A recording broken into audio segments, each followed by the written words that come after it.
Damn, guys. Like that? We're gonna end this like that? What the hell? Alright, I'll say, I guess like 90% of this episode. It wasn't too hard. Who the knight was, I'll keep it a buck. I figured that out last week.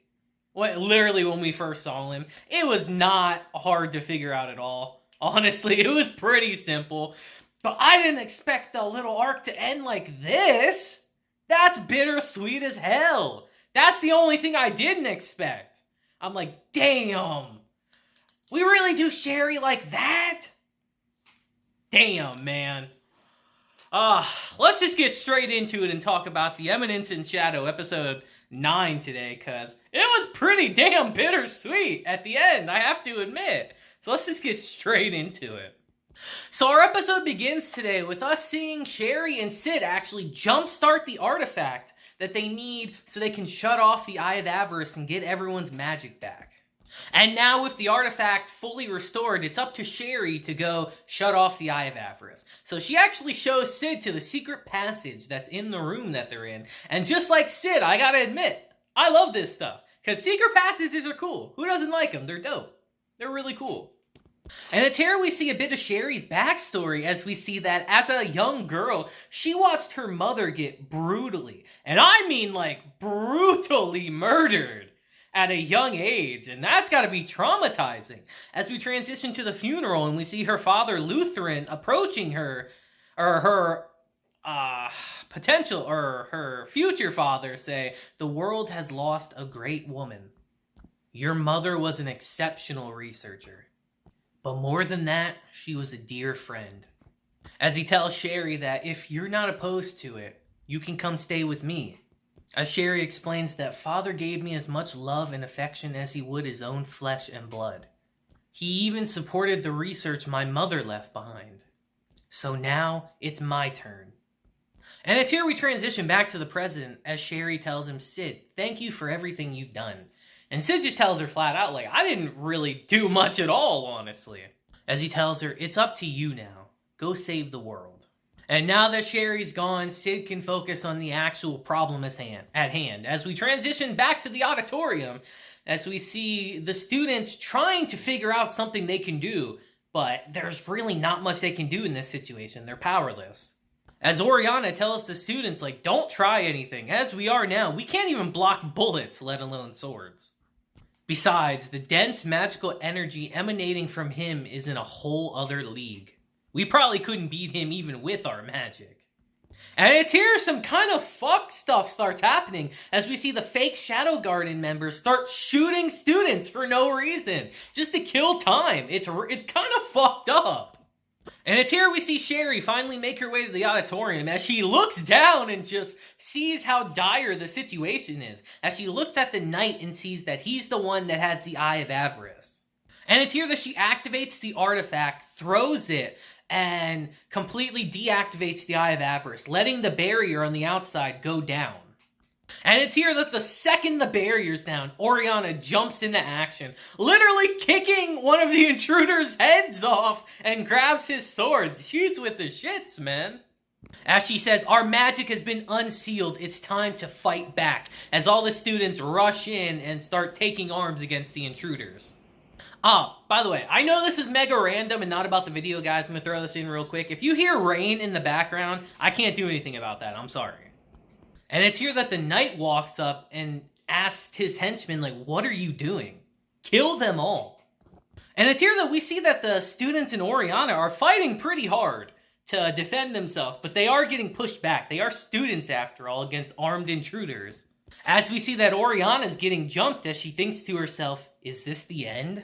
As she says, no, even if I die here, the others will carry on without me. Just like I am carrying on the legacy of his love for me. That's still funny. That never got explained in this episode. That's all I'll say. Next episode's gonna be kind of funny, I feel like. But it's here all of a sudden that one of the intruders gets split in half. As Oriana remembers a certain scene from her past with a certain individual going on a rampage. And to my knowledge, I don't think we've seen a scene like this, right? Like, I'm trying to think about it, but I don't think we've seen anything like this, as she just smiles to herself like she knows something. And I'm curious about that. Like, I don't want to be spoiled, but who is this she's thinking of? I assume it's Sid, obviously, but like, who is this? And as she's about to get jumped by 3 people, we see our boy Sid just having to make the most extra entrance ever yet again. Looking kind of badass, I'll admit. And as he's standing there menacingly, he says, "Well done, my beautiful sword wielder." And with those words alone, it looks like Oriana's added to the harem. Number 199 or whatever it is at this point. And it's here we see that the members of Shadow Garden that they brought there have surrounded everyone there as Sid raises his sword and says, "We are Shadow Garden. Real Shadow Garden. We lurk in the shadows. We hunt the shadows." As we see all the members charge forward with Nu leading them. And it's a complete wash, guys. Like, it's not even remotely close. They eviscerate the terrorists. And Oriana just gives a look to Sid like, "I don't really know if we can trust you." But she uses this moment and says that this is our chance. Leave the auditorium. As we just see Sid staring down this knight as he's walking away. And at this point, Sid knows exactly who it is. As we transition to Sherry, as she's up in the rafters, like, "Where's father? I don't see him anywhere." And it's here all of a sudden that I imagine it's like the sprinklers, right? They start shooting fire from them, which is kind of funny to me. As it's really funny. Like, what kind of sprinkler system shoots fire? As we see that the auditorium is set ablaze. It's not just the auditorium, though, because we see that the entire school has been set ablaze by this system. As we see the knight in, I imagine, the little boiler room, as he turned the pressure up on these systems to the extreme, and fire came out somehow. I imagine it's just like it's magic, you know? He turned the pressure up so much that they exploded and fire came out. I imagine it's magic that has to do something with it, you know? Who knows? As we transition to Iris outside the school, like, "Yo, what is going on in there?" 1 second we had our magic back, then the next there are flames all over the school. And there are bodies of dead intruders everywhere. But it's here that she notices that the students that were being held hostage are all outside of the school now. As she goes and talks to Oriana, Oriana tells her that our magic suddenly came back and then there were these flames broke out everywhere. A mysterious organization appeared and wiped out the terrorists. They called themselves Shadow Garden. And upon hearing this, Iris gets heated, saying, "You're sure that's what they said?" And it's here we transition to the knight in what I imagine the principal's office, as he's throwing books on the ground and actually burns them, I imagine, to hide the evidence. As we just hear, "What are you doing in that costume?" Assistant Principal Lutheran Barnett. As we see Sid sitting in the windowsill, not even as Shadow, but actually as Sid. As he takes the mask off and says, "How did you know?" And like I said, guys, I gotta be real. This shit was so unbelievably obvious. I'm sorry. Literally the second he was on the screen, I told y'all, like, oh, he's suspicious. So it's no shock at all that he was the knight the whole time. Especially when they said in the previous episode that, oh, he was the winner of the Bushin Festival at some point. Like, it was obvious who it was. Sid even says one look and it was obvious. Like, come on. As he tells Sid that you have a good eye. As Sid asks him, "Can I ask you something just for my own reference?" As he says, "Why are you doing this? You don't seem the type to be into this sort of thing." As Lutheran says, "Why, you ask?" And it's here we get into a bit of story time, as he says, "At one point in my life, I had reached the top of the sword fighting world. That was before you were born." As Sid says, "Right, I heard you won the Bushin Festival." And he just laughs and tells Sid that the real peak is much higher than that. "But as soon as I made it to the top, I got sick. The glory I'd fought so hard to attain was gone, just like that. After that, I went in search of a way to cure my disease. And I found potential in a certain artifact." I kind of love how Sid asks him, like, "Is this going to be long?" And he says, "A bit." As he continues, he says that there was a researcher, Sherry's mother. An unfortunate woman who was despised by the academic world for being too intelligent. I funded her research and she immersed herself in it. We got along beautifully. Then I finally came face to face with the artifact I had so longed to find, but that idiotic woman said the Eye of Avarice was dangerous. Of all things, she suggested handing it over to the government for safekeeping. I sliced her open, starting with her extremities, working my way inward until finally, I stabbed her through the heart and gave it a good twist. Just fucking unbelievably brutal. It's kind of wild. Sherry never knew. She just took over her mother's research, never realizing that I was her mother's killer. My dear, sweet, foolish girl. I feel so bad for Sherry, man. That's wild. And as we transition back to the present, Sid says that there's just one thing that bothers me. Is it true that you used Sherry for your own selfish ends? As Lutheran says, of course it's true. Does that anger you? And Sid tells him, I'm not sure. I make a very clear distinction between what's important to me and what's not. As people go through life, they collect more things that have value to them. They make friends, find significant others, get jobs. But me? I trimmed the fat. All I had left was what was absolutely couldn't do without. And that's why I don't particularly care what happens to anything else. As Lutheran says, you mean you don't care what becomes of the foolish mother and daughter? As Sid tells him, alright, I think it's time we got started. As we see them both square up ready to duel. And it's just one quick interaction, but Sid gets flown straight out of the window. And of course, Lutheran thinks he won in this situation and tries to walk away, but then we just hear, where are you going? As he turns around and sees Shadow there. And he is immediately shook. He literally says, like you, I am a man who has lived by the sword. I can tell a lot when I come face to face with an opponent, including the fact that I am currently at a disadvantage. As he says, I'm not going to waste any time before I pull out all the stops.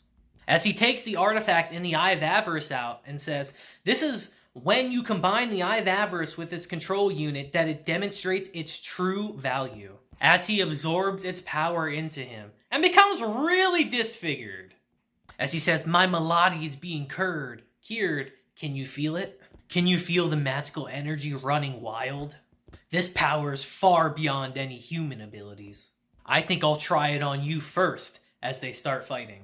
And during this interaction between them, he's talking so much shit to Sid. As he says, you compelled me to fight you as an equal. That will be something to brag about in the afterlife. As he does this one big attack on Sid. But he's the one that ends up getting hurt. Shocker, I know. As Sid tells him, so that's really the best you can do, huh? As he says that it's impossible for you to be this good, but it doesn't matter how strong you are, it's over for you. And it's here he tells Sid that I've made arrangements to ensure you take the blame for all that's happened here. I've prepared evidence, witness testimonies, everything. Now you'll be branded as traitors and the entire world will be hunting you down. And it's here that Sid just looks at him and says, that's hilarious. You think a little thing like that means it's over for us? My organization was never walking the path of righteousness, but we don't walk the path of evil either. We only walk down our own path. Which is a really cool line, I'll admit. That's a really cool line. I can admit that. As he continues and says, if you can do that, then go ahead. Bring me the guilt for all the crimes in all the world. I will gladly accept all of it. We will do what we must do. And as Lutheran makes one final charge at Sid, Sid just stabs him through the arm and stops him. Then proceeds to stab him in both legs and his other arm. As he grabs Lutheran and says, you sliced her open from her extremities to her core and ended with her heart. Is that right? As he stabs Lutheran through the heart as well. Truly a fitting punishment for this scumbag. And it's here as Sid's walking away from Lutheran's dead body. We see that Sherry was there the whole time and she watched everything. And I'm thinking to myself, like, damn, like that sucks.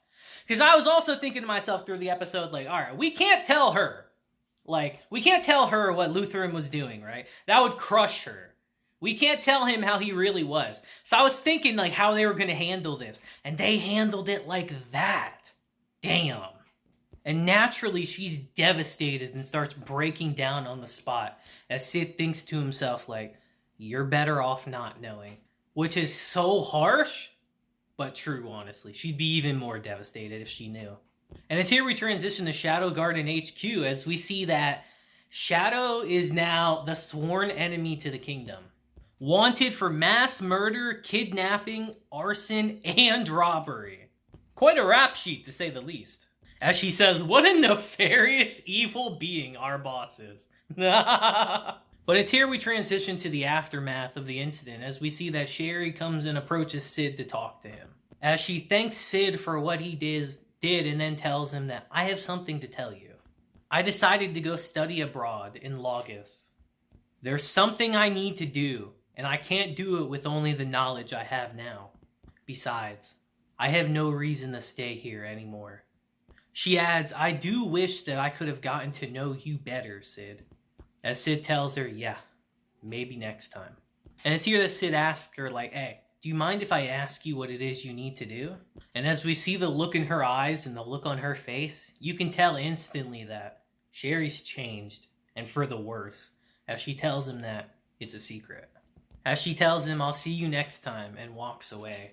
And during this whole conversation, Sid was incredibly standoffish with her. Not, like, very affectionate or anything at all, because he realizes what this means. He knows why she's going there. And he knows that the next time they meet, they're going to be enemies. And our episode ends with that. And man, that's kind of bittersweet, man. They really took Sherry, who is like the nicest, sweetest person ever, and like really screwed her over. She got the short end of the stick in this whole thing by far. Like, good lord, how much can this girl suffer, man? She's lost everything and then some.